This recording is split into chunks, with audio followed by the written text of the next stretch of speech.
केंद्रीय गृह मंत्री अमित शाह के संविधान निर्माता भीमराव अंबेडकर को लेकर दिए गए बयान को लेकर रविवार को रीवा में कांग्रेस ने प्रदर्शन किया।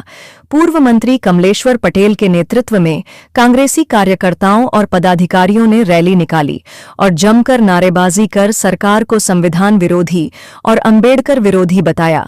पूर्व मंत्री कमलेश्वर पटेल ने कहा कि जिस तरह से अमित शाह ने संसद में बाबा साहब को लेकर बयान दिया है वह बेहद ही दुर्भाग्यपूर्ण है, जिसकी जितनी निंदा की जाए वह कम है। भीमराव अंबेडकर देश के प्रमुख संविधान निर्माता हैं। उन्होंने अपना महत्वपूर्ण योगदान देकर देश का संविधान तैयार किया, लेकिन आज उन पर जिस तरह की टिप्पणी की गई है किसी मायने में ठीक नहीं है। इसको लेकर कांग्रेस पार्टी लगातार प्रदर्शन कर रही है।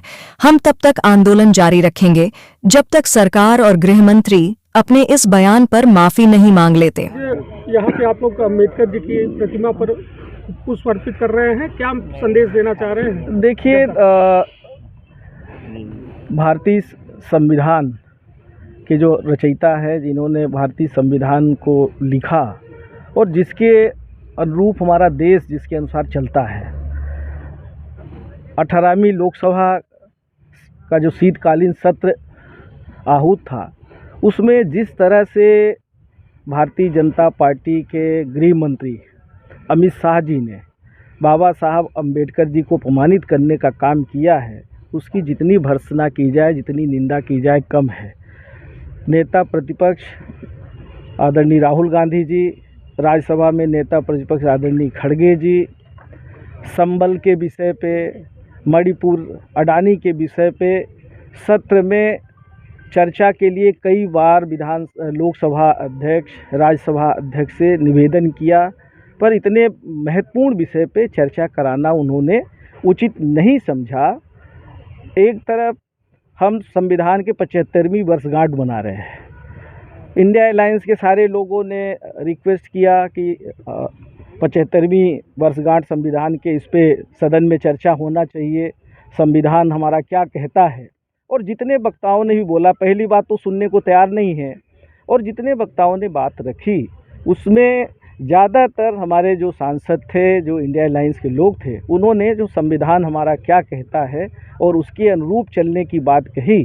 पर भारतीय जनता पार्टी के गृह मंत्री, भाजपा के नेताओं को जो मनुवादी प्रवृत्ति के हैं, जब हमारा संविधान बना था उस समय भी ये लोग विरोध कर रहे थे, ये वही लोग हैं। और पार्लियामेंट में भी जबकि हमेशा ये आरक्षण विरोधी बात आती थी, और इनके नेताओं ने कहना शुरू कर दिया था, पार्लियामेंट इलेक्शन में जो रिजल्ट आया, अभी जो चुनाव रिजल्ट आया, वो एक तरह से अपंगु सरकार है। उसके बाद भी इनको समझ में नहीं आया, 400 पार फेल हो गए। तो कांग्रेस पार्टी, इंडिया अलायंस के लोग और देश की जनता ने इनको जवाब भी दिया, और जिस तरह से वक्तव्य जारी किया, अपनी गलती पे माफ़ी मांगने की बजाय उल्टा सीनाजोरी कर रहे हैं। हमारे नेताओं के साथ धक्का मुक्की की, खड़गे जी गिर गए, राहुल जी के खिलाफ झूठा मुकदमा दर्ज कर दिया। तो ये कहाँ का न्याय है और कहाँ का संविधान है? आदरणीय बाबा साहब अम्बेडकर जी समता मूलक समाज की स्थापना के हमेशा पक्षधर थे, यही हमारा संविधान भी कहता है। न्याय के पक्षधर थे, यही हमारा संविधान कहता है। और इसी की लड़ाई इंडिया अलायंस और कांग्रेस पार्टी, आदरणीय राहुल गांधी जी, आदरणीय खड़गे जी, आदरणीय प्रियंका जी, इंडिया अलायंस के सारे नेता इसी लड़ाई को लड़ रहे हैं। और भारतीय जनता पार्टी के नेता, सरकार में बैठे हुए लोग संविधान को ख़त्म करना चाहते हैं। वो नहीं चाहते कि संविधान के अनुरूप देश चले, और आज उसी की वजह है। हमारा संविधान है, संविधान की वजह से लोगों के मौलिक अधिकारों की रक्षा होती थी, सभी संवैधानिक संस्थाएं बहुत अच्छे से चलती थी, सबको न्याय मिलता था। पर आज आप देख लीजिए देश में क्या हो रहा है।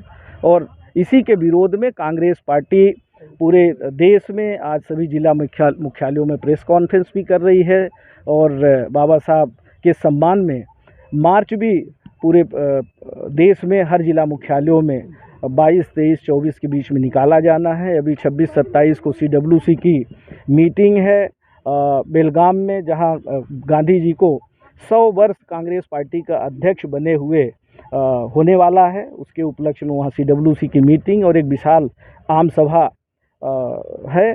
और कांग्रेस पार्टी ने ये तय किया है कि ये लड़ाई जब तक अमित शाह इस्तीफा नहीं देंगे और जब तक देश की जनता से माफ़ी नहीं मांगेंगे, ये निरंतर कांग्रेस पार्टी का आंदोलन पूरे देश में जारी रहेगा। भैया अभी मनुस्मृति को जलाने की बात 25 दिसंबर को की जा रही है और कई संगठन इस बात का आह्वान कर रहे हैं, क्या कहेंगे इस पर? देखिए, कौन क्या कह रहा है, कांग्रेस पार्टी हमेशा सर्वधर्म समभाव के पक्षधर रही है और हमारा संविधान भी यही कहता है सभी धर्मों की रक्षा हो, सबको समानता से सम्मान मिले और सबको न्याय मिले।